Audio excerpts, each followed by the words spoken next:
Merci de nous recevoir chez vous dans une note de plus qui reçoit aujourd'hui le docteur Abraham Évariste Kwasi, qui est le pasteur principal de l'église Living Word Ministries aux USA.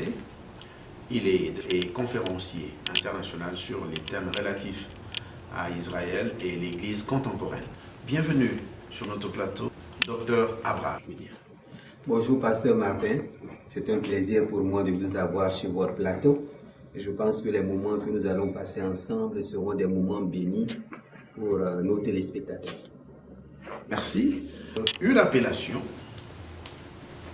qui est connue de par ceux qui sont familiers, la nation d'Israël, horloge de Dieu. Alors, docteur, pourquoi cette appellation Israël, horloge de Dieu? Et aussi, si nous pouvons avoir quelques indications bibliques, des versets bibliques qui justifient cette appellation. Merci, pasteur Martin. Israël, horloge de Dieu, ou Israël, la montre de Dieu.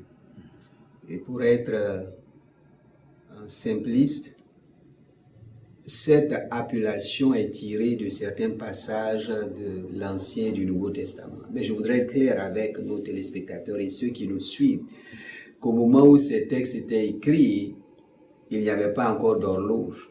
L'horloge n'avait pas été inventée. Donc ce sont des symboles qui sont utilisés pour aboutir à ce thème, à ce titre et à cette appellation. Nous savons tous qu'une horloge, une montre est un instrument de mesure du temps. Et le Dieu d'Abraham, d'Isaac et de Jacob, le Dieu d'Israël est le Dieu des temps, des époques, des circonstances et des saisons. Amen. Et il a permis de créer, Dieu lui-même a créé dès le commencement deux grandes mesures de temps. Le soleil et la lune, le grand luminaire et le petit luminaire pour marquer les temps et les saisons.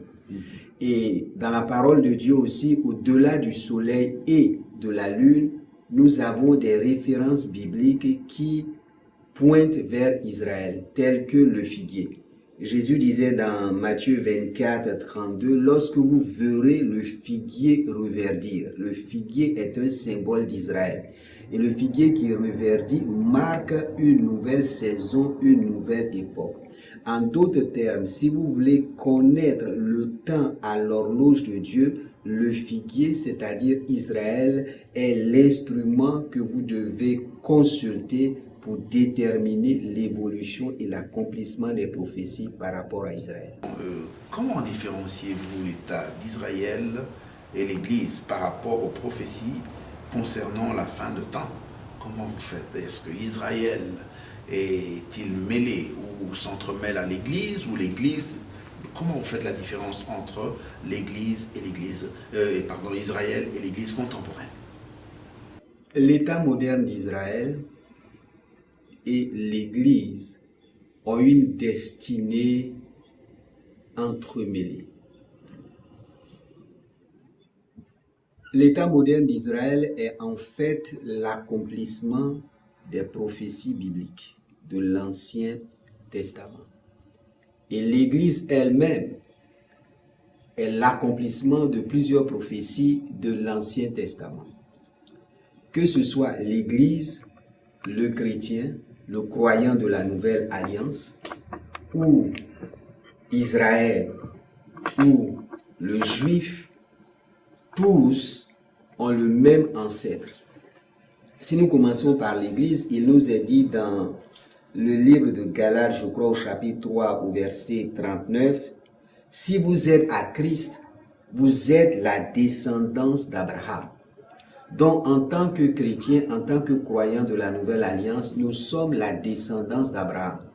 Mais la descendance spirituelle, parce que lorsque Dieu dit à Abraham dans Genèse chapitre 22, je crois au verset 17, eh bien, Dieu lui dit qu'il aura une descendance qui sera comme les étoiles du ciel et une descendance qui sera comme le sable de la terre.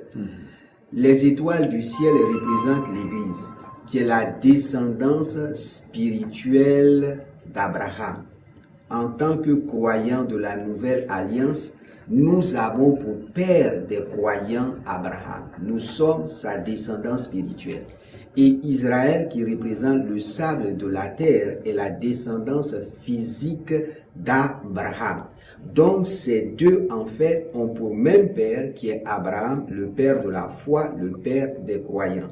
De même qu'Israël croit à l'Ancien Testament, à la loi et aux prophètes, de même nous aussi, nous croyons non seulement à la loi et aux prophètes, mais à la nouvelle alliance scellée par Jésus, qui lui-même est né d'une femme juive sous la loi et qui est aussi la descendance d'Abraham.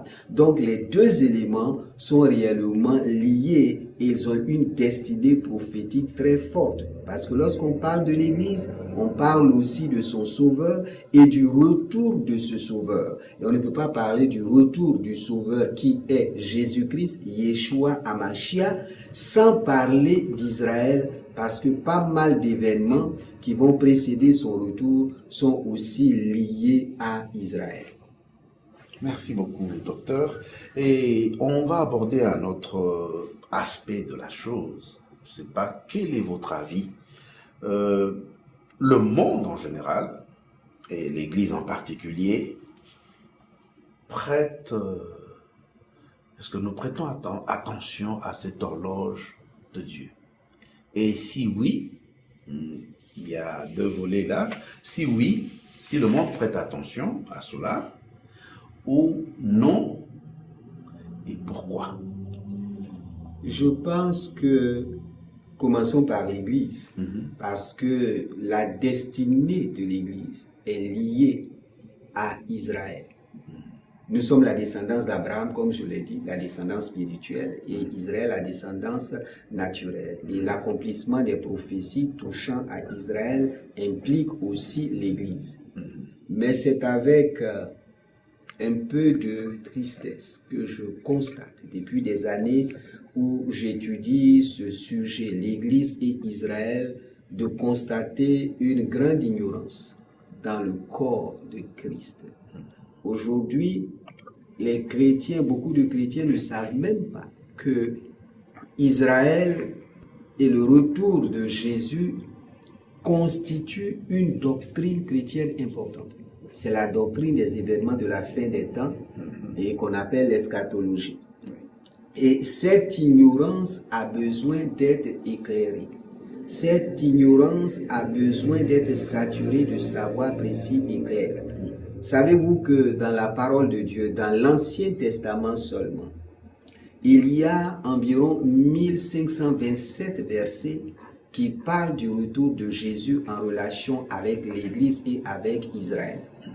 Dans le Nouveau Testament, c'est 319 prophéties en relation avec le retour de Jésus, Israël et l'Église. Donc c'est vraiment une doctrine fondamentale, une doctrine solide. Mais par manque de connaissances, par manque d'instruction, ce sujet n'est très souvent pas traité dans le corps de Christ. Bien sûr, je comprends, les prophéties ne sont pas très souvent faciles à expliquer, à interpréter. Donc les chrétiens et quelquefois certains hommes de Dieu préfèrent éluder cela pour ne pas se trouver en porte-à-faux et dévier dans des enseignements et dans des fausses doctrines. Concernant le monde, c'est une ignorance totale. Et cette ignorance totale est voulue et planifiée par le prince de ce monde, qui est Satan, qui est le diable, qui veut maintenir l'humanité dans l'ignorance par rapport à Israël, par rapport au retour de Jésus, par rapport à l'Église, afin qu'il continue son œuvre de destruction et d'entraîner le maximum à l'enfer. Car si le monde savait qui était Israël et quelle est la destinée d'Israël, le monde entier accepterait Israël, acclamerait Israël, serait favorable à Israël. Parce que n'oublions pas qu'Israël est la descendance d'Abraham.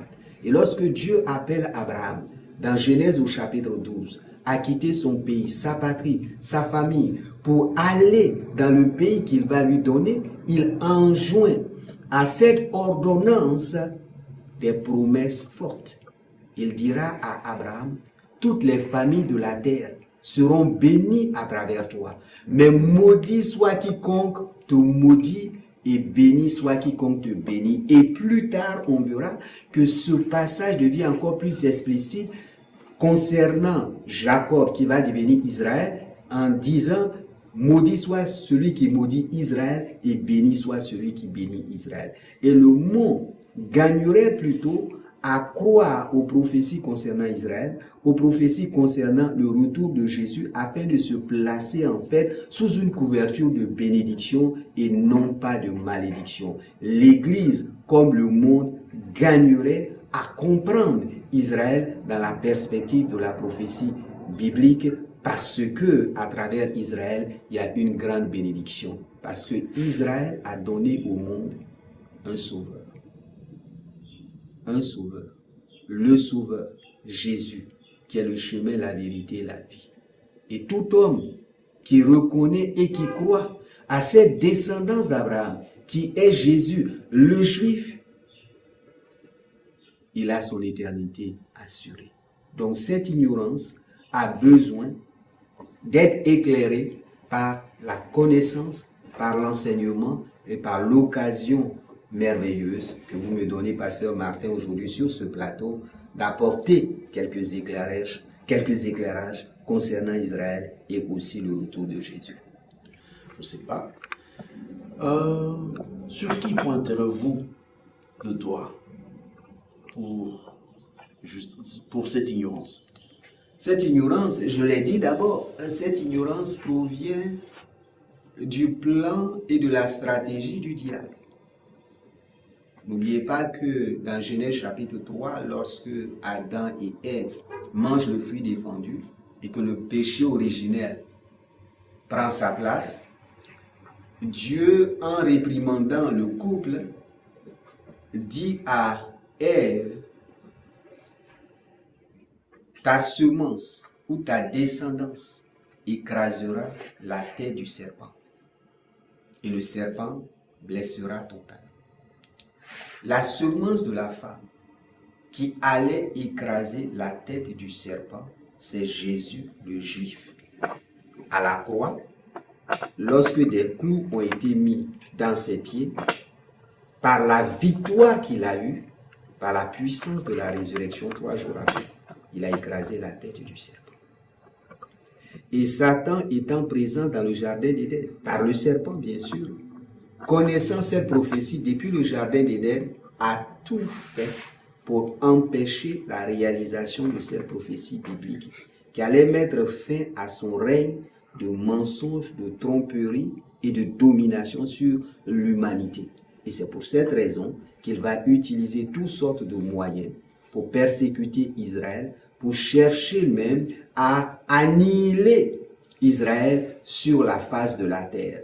Et en utilisant aussi le mensonge et l'ignorance totale pour empêcher le monde entier et surtout l'Église de connaître véritablement qui est Israël dans le plan global de Dieu. Deuxième personne qui serait responsable de cela, c'est aussi l'Église. Ce sont les hommes de Dieu, les enseignants de la parole de Dieu, qui ne consacrent pas suffisamment de temps pour étudier le sujet et pour éclairer, pour instruire le peuple de Dieu. Je vous dis que c'est une doctrine. Vous avez plus de 1500 prophéties bibliques dans l'Ancien Testament qui parlent d'Israël, du retour de Jésus.